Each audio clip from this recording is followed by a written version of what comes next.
Now, Sports Talk with Broads. Here's Hunter Brody.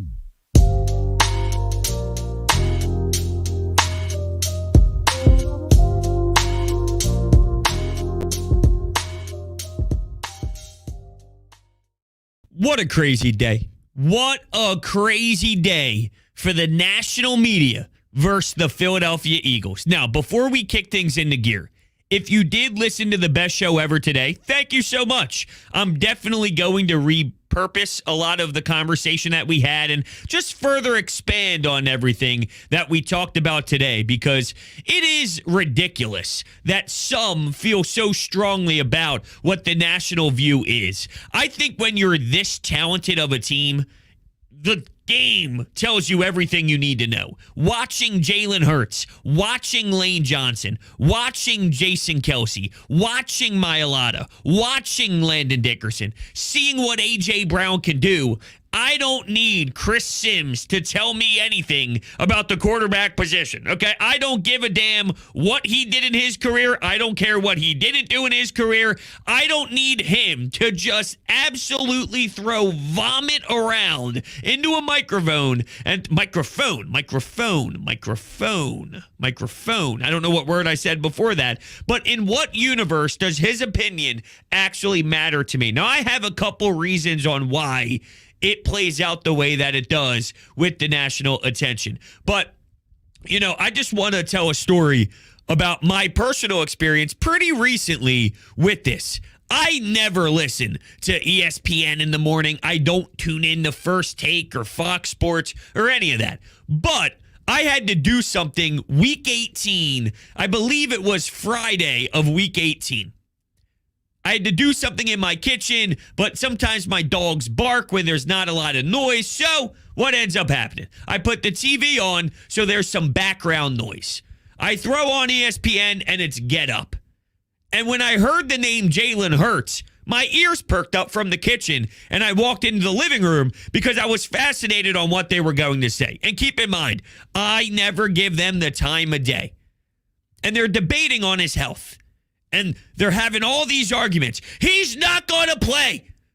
I know it. He's not going to play because he's extremely banged up. And I'm thinking to myself, well, I spoke to E.J. Smith, who covers the team for the Inquirer, earlier this week. We spoke to Dave Zangaro.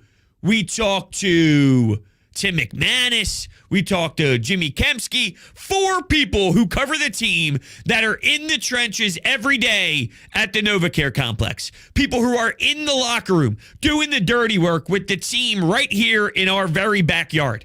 And every single one of them are saying, oh yeah, it's trending in the direction of him getting back on the field. Oh yeah, it seems like he got a couple weeks of rest and he's going to be under center. In shotgun, I should say, taking snaps from Jason Kelsey, throwing the football around. And here's this clown telling everybody else from the outside, because there's a lot of people who do watch those shows who have no idea what's going on with Philadelphia, actually absorbing that information with truth. And that's the problem. If you told me right now that I had to go talk about the Baltimore Ravens and talk about them in depth to the point where we know their version of J.J. Arcega-Whiteside, we know where Josh Sweat, the equivalent of Josh Sweat, 4th rounders, Avonte Maddox, 6th round draft picks, 7th round draft picks, knowing where a guy like TJ Edwards came from. It's just too much information from a broad sense of covering the league to really give people proper knowledge of what's going on.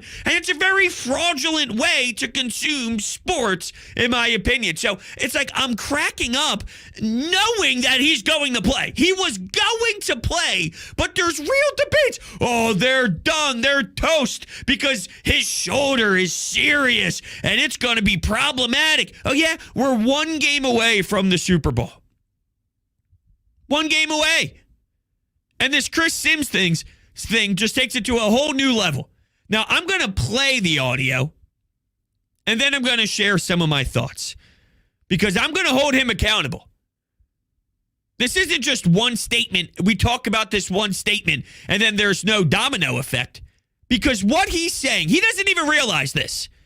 Because he's not very intelligent, clearly. Because an intelligent mind who watches the game of football would obviously see that Jalen Hurts is way better than Daniel Jones.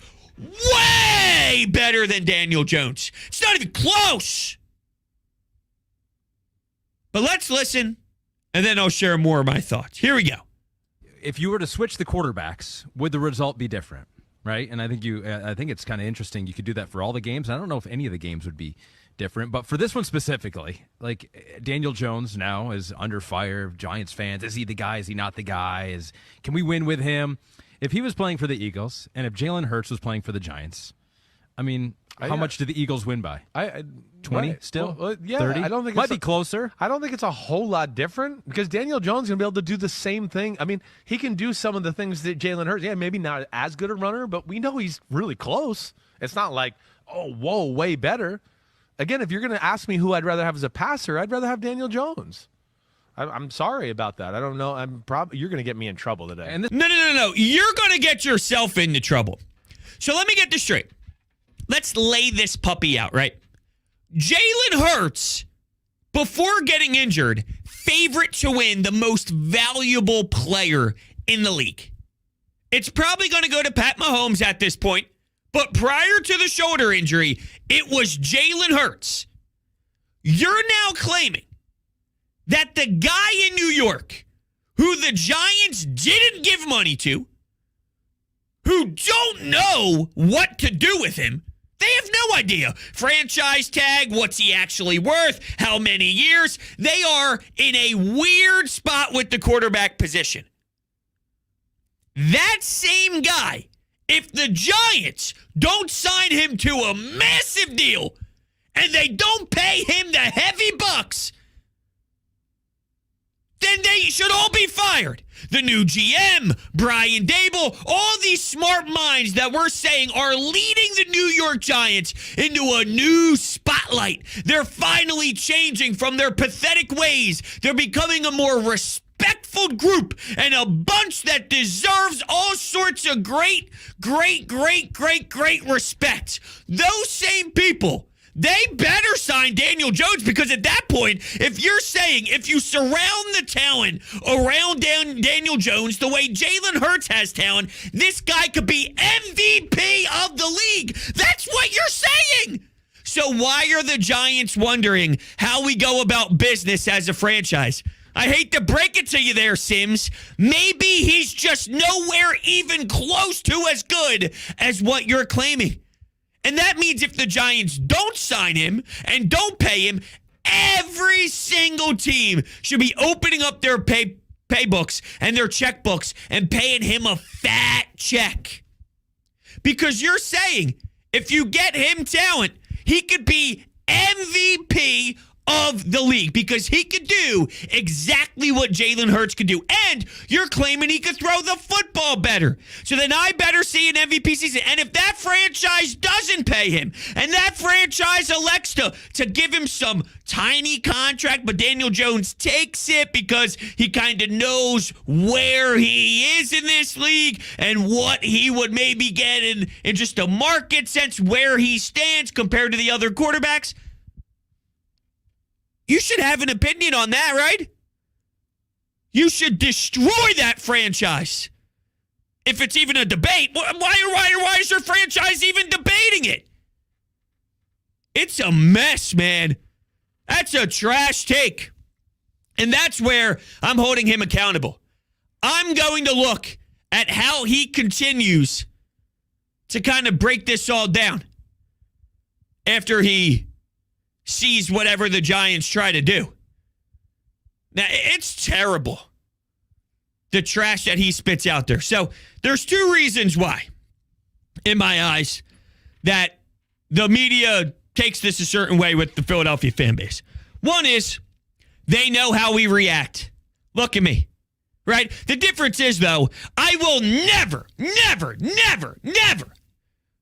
ever actually go listen to his show. When I say I'll hold him accountable, I'm sure there'll be a clip that just goes up on Twitter at some point and someone sees it. Never actually going out of my way to see what he does.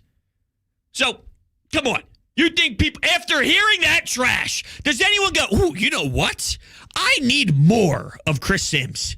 I need a lot more of his football knowledge. Please, let me get some more. Let's absorb that great football talk that the guy who didn't get picked up with an option and a guy who was in a real tough spot with this franchise is better than one of the best quarterbacks we've seen this season. Yeah, I want to hear more of his show. Come on. But the reason why is because we react. And the way that I label it is, it's sort of like being an older sibling. Whether you have a younger sister or a younger brother, you can pick on them. You can make fun of them. You can rip them apart. But when somebody else tries to do it, you step up. And you go, yo, dude, you can't disrespect us like that. And that's kind of why. But I think, and this kind of stems from something I saw in the chat, because someone said, they said the same thing in 2017, hence why the dog mask. I don't want to play that anymore. We need to change the narrative. I don't want to be an underdog. You know what I want to be? The number one seed that everybody's fucking afraid of. I want to be the number one squad in the National Football League that people are jealous of. I want to be the cocky assholes that people always rip into shreds for being annoying. That's what I want. I don't want to say, no one believes in us. Fuck that. Fuck that. I want to be the team that everyone wants to be. Everyone wants Pat Mahomes and Andy Reid. Everyone wants to be Kansas City. Everyone wants to have Joe Burrow. Everyone wants to have top-tier quarterbacks. I want that. I don't want Nick Foles. I'm just being honest. Because someone actually reached out to me and said, it's ironic that an Eagles fan who won the Super Bowl with Nick Foles is the one claiming that a backup quarterback in Brock Purdy can't be the one. I'm not saying it's impossible to win a championship with the backup quarterback. I'm telling you, if I'm looking at the probability and statistics, you have a lesser chance to do it by a large margin compared to having a Pat Mahomes, compared to having a Josh Allen, compared to having, and he's under fire right now for what happened last week, but a Joe Burrow. Once again, I'm going by probability and statistics. Say what you want about Josh Allen's most recent performance, but at the end of the day, your organization is in a beautiful spot with Josh Allen as your quarterback. So it's not impossible for the 49ers to win. I'm saying that there's less of a chance when the most important position isn't one of the best. Because that's how this sport works. Whether you like it or not, there's other variables and there's other important positions. The team as a whole matters. Yes, the Eagles' defense is a big part of their success. Hassan Reddick. This team is not in the same position without Hassan Reddick. Josh Sweat. We don't even talk about Josh Sweat's jump. At one point, he was a rotational piece. A guy who can just flirt in some nice snaps and be aggressive. He's dominating. Now, part of that, I think, is because of what Hassan Reddick is doing, just to show you the importance of the one player. But we know how important the quarterback is in totality. Letting guys like him and guys like, who's the other one? Oh, man, up in New York. I'm forgetting his name, but it's probably for the best. He had a list today. The 4 quarterbacks listed in order that are remaining in the postseason. You know where Hurts went? 4th. Why? Because everyone's retweeting it and everyone's giving them all sorts of they're just tweeting about him and saying his name and all that. So he's getting what you want. See, on here, the title of the show won't have the individual's name. There's nothing in the bio that has the individual's name. And like I said, no one's going to listen here. No one with brain cells is going to listen to this and then think, I'm going to go download all of his podcasts and go listen. Or I'm going to go listen to him in the future. So really, I don't think this gives him much. It only hurts because of how brutally embarrassing his take is. I don't know how you can be taken seriously. You know? And then here's number 2. Because I took a lot of calls today, and they were saying, how come every time I put on NFL Network, or how come early this week, every time I want to hear what people are saying about the Eagles, they're talking about Dallas, or they're talking about Buffalo, or they're talking about Joe Burrow? And here's her answer. I don't look at that as a sign of disrespect. First off, it's early in the week. Monday reaction is going to be about the Dallas Cowboys. Dak Prescott, Mike McCarthy, their kicking game. You have to start off by that. That's a bigger story than anything the Philadelphia Eagles did, because they were supposed to just annihilate the Giants, and that's what they did. So talking about Dallas on Monday and Tuesday and what's next for them, I think is an important conversation. Same with Buffalo and Josh Allen. Same with Cincinnati and the banged-up offensive line. It's the way they won. So I don't really look at it as they're disrespecting the Eagles by not talking about them early in the shows. I look at it as there's no drama. There's no real drama. You only have to throw out trash about the quarterback when there's no real substance. There's nothing to say. Jason Kelce doesn't allow sacks. You look at all these numbers. He hasn't allowed a sack on any sort of pass blocking plays in the postseason. It's crazy. It's absurd. Lane Johnson is playing with half of his body, and he still continues to do it. The defense is shining. Miles Sanders is running the ball. Kenneth Gainwell running the ball. Hurts threw the ball to Devontae Smith to start the game. No issues there with the shoulder. There's no drama. So this is why they do it. Because they have to throw crap at the wall and see what sticks. Or they just put them fourth in order. If we're thinking of the old Sports Center, and the left-hand side shows you what's coming up next, and it's the beginning of the show. Welcome on in the Sports Center. And you see Josh Allen's name. You see Dak Prescott's name. You see Pat Mahomes and the ankle. You see Cincinnati winning with the offensive line. And then it's the Eagles. I think that kind of makes sense, to be honest with you, because there's a lot of talking points going with the other teams. There's really no talking points with this Eagles team because it's just how it's going. They are dominant. They are fantastic. There's not much there. Really, what is it? Oh, A.J. Brown on the sidelines? Oh, yeah, that'll really get the people going. Absolutely not. I want to be in this position, honestly, because it means everything's rolling well. Frustrating day, for sure. Because I want to take this farther than just sports. Should we even care what they say? And my answer is no. There's times where I think it is important to step in. Here's an example. When the national media claimed that we were being too harsh on Ben Simmons for calling the mental health stuff fraudulent, knowing that there was about 15 parts of that story that were not being properly told, that's where it's like, you're going too far because you're making us look like assholes and spinning a story that is so false. Ben Simmons faked mental health to try and get paid with Rich Paul and all this stuff. It was horrendous. What he did was hurting others who actually severely do battle with mental health, and it perceived us a different way. So there's definitely extremes where I think I have to say something. I'm sorry, I can't keep it just deep down. I need to speak up. One like this is so foolish and so minor compared to the Ben Simmons example. The question becomes, should we care as much as we do? And forget sports. Think about life. And I approach this with my job. You don't think there's criticism and all sorts of remarks about what I do in my show and this and that? This show, I'm saying, or the show on The Fanatic all the time. But do I care what Jim Bob 507 thinks about me, thinks about my voice, thinks about my take on an Eagles game or about a Sixers thing if they don't like it? Fuck no. I don't give a damn.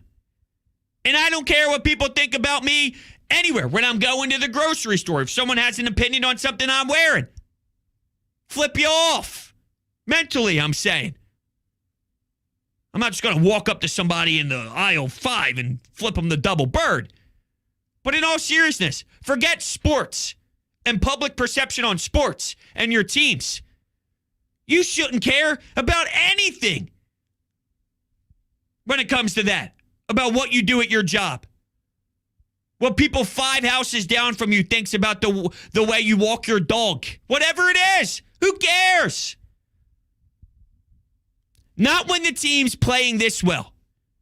Because when the team's playing this well, the story writes itself. There's times where I think it is necessary to jump in. Seriously, I do mean that. There's times. But this one is so foolish. I think them rambling off, it's everything you need to know. Seriously. There's times where even some national people have a fair take on it. I'm not saying everything they say is stupidity. I like some guys that do national stuff. I like Ryan Clark a lot. I even like Swagoo. We talk about Dallas Cowboys. I like Swagoo. I like Dan Orlovsky. Guys know what they're talking about at times. And others have an agenda. But my point is, when you watch this team for 18 weeks in the regular season, specifically when the quarterback was healthy, the Gardner Minshew thing doesn't really resonate with me too much because it's irrelevant to what's going to happen. And then you watch them play the Giants. Who cares if Chris Sims thinks Daniel Jones can make better throws than Jalen Hurts? Because all I know is Jalen Hurts is here. Jalen Hurts is going to be our quarterback. And if the Giants keep Daniel Jones, then the Eagles are going to abuse them for years to come. The Eagles will still be in the driver's seat in this division.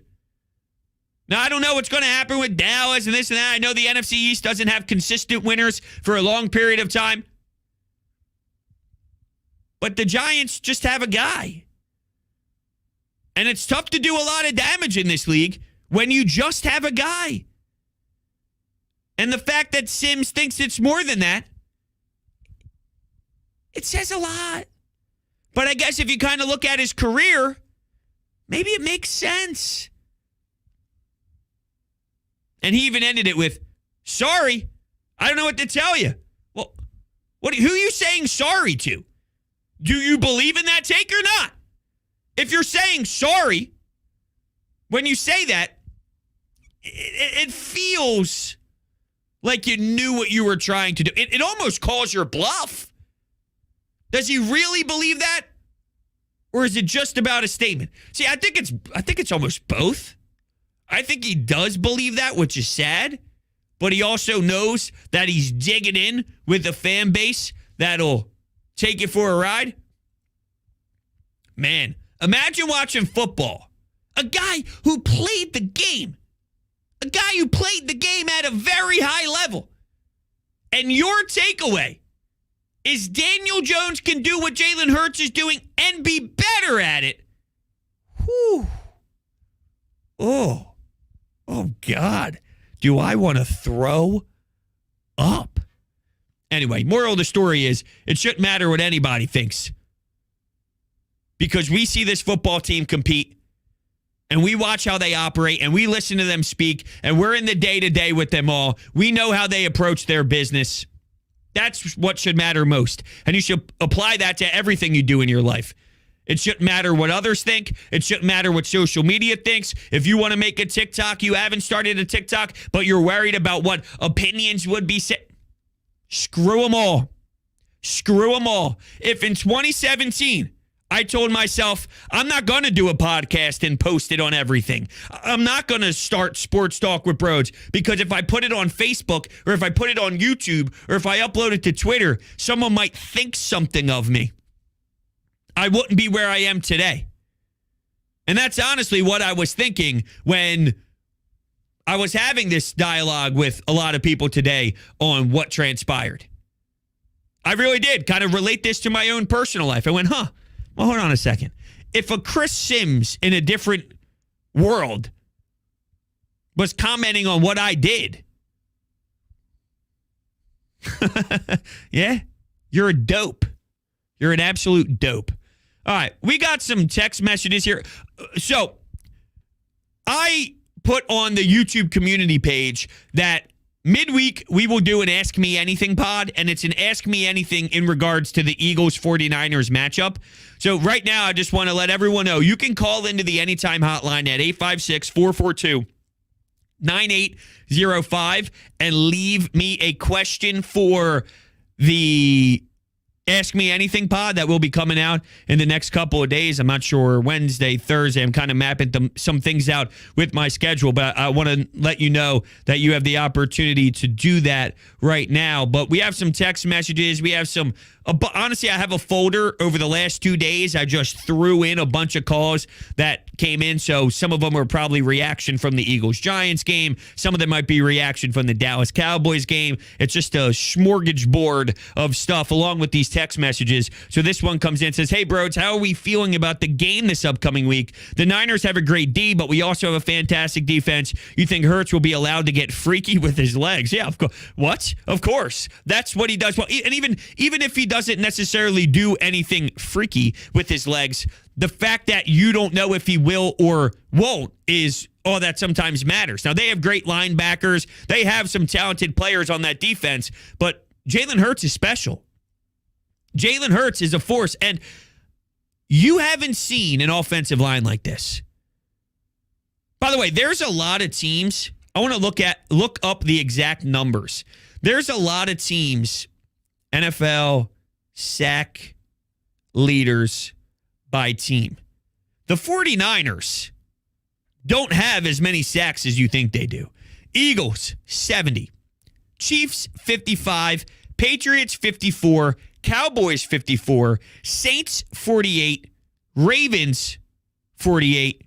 Jets, 45. Seattle, 45. Tampa, 45.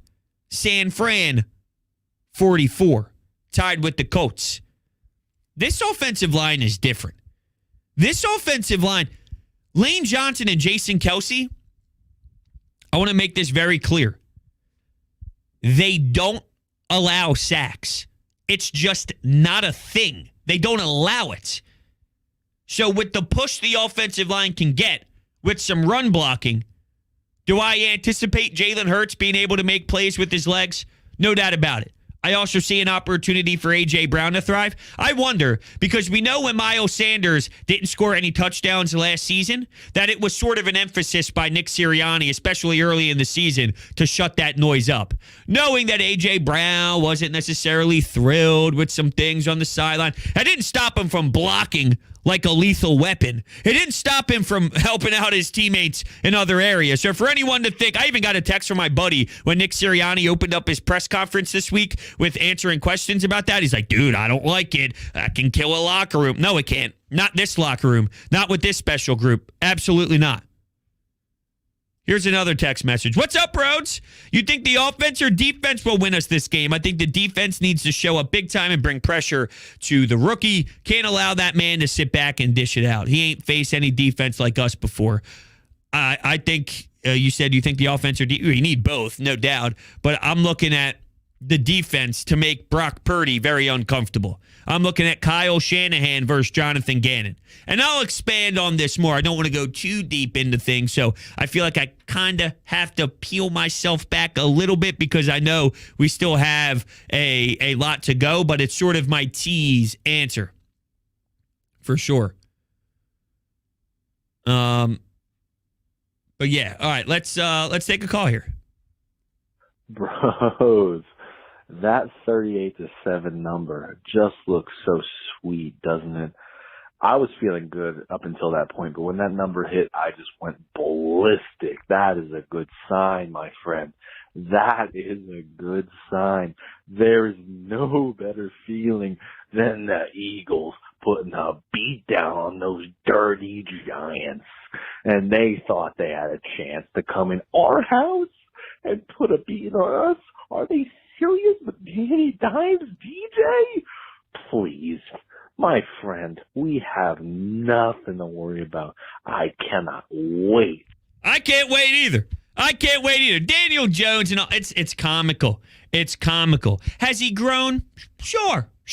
You know what? There's almost a part of me that it's not bad to watch a guy like Daniel Jones grow from the turnovers to making you competitive to, look, you win a playoff game in Minnesota. There's so much to go. My thing is, and I was afraid that Jalen Hurts would do this at some point. I never thought that Jalen Hurts would be this. It's okay to admit you were wrong at some point. That's another part of this. Instead of doubling down, tripling down, and all this, it's okay to say, you know what? At one point, I didn't think he was in the top 40. Egregious take by me, but at least you'd gain more respect. You could say that. I didn't personally say he wasn't in the top 40. I'm just looking at one Sims once again. But my point is, it's okay to say you were wrong. At one point, I thought that Jalen Hurts would put us in a position where he did a lot of things well, but there were a couple things I thought would hold him back. And then it's like, yeah, but he can win you 9 games, but can he get you over the hump? He can win you 10 games, but it seems like you're stuck in a divisional round. And I thought that he would almost be that if I was projecting out his career. And with Daniel Jones, he might be that. He might actually be that. Look, I didn't anticipate Jalen Hurts being MVP candidate, but I also think that there's a difference in Jalen Hurts' makeup. And this is no knock on Daniel Jones, the kid. It really isn't. I just think that Jalen Hurts, there's certain athletes that are wired differently. And I would say 0.5% of athletes have this wired mentality. So it's no knock if you don't. There's just some that are a different breed. Kobe Bryant, no one can explain the way he viewed sports, the way he viewed his craft. And you can't teach it either. Jalen's makeup, if you were to have optimism, could rely on that. I don't see Daniel Jones doing that. I'm just saying if there was someone go, well, if you didn't think Hurts would and you don't think Daniel could, well, you didn't think Hurts would. Well, I don't see Daniel Jones doing that, is my point. And I would almost wish that I knew. Either you're good or you don't. If he stunk, you kind of knew, and then you could just move on. But he's in that awkward area, and that makes it that much more difficult. Chris donates $5 in the chat. Says, yo, Broads, I pointed at you on the highway like a few weeks ago. I scared the shit out of you. Yes, I actually do remember that. I was on 76. The Schuylkill stinks, and it's brutal. The chat thinks this isn't live. This is live. I'm doing the show live. But I'm now going to end the show. So it's no longer going to be live. Anyway, thank you all so much for hanging out with me. Those are my thoughts on the craziness today. Thank you. You're the greatest. I love you. Catch you on the next one.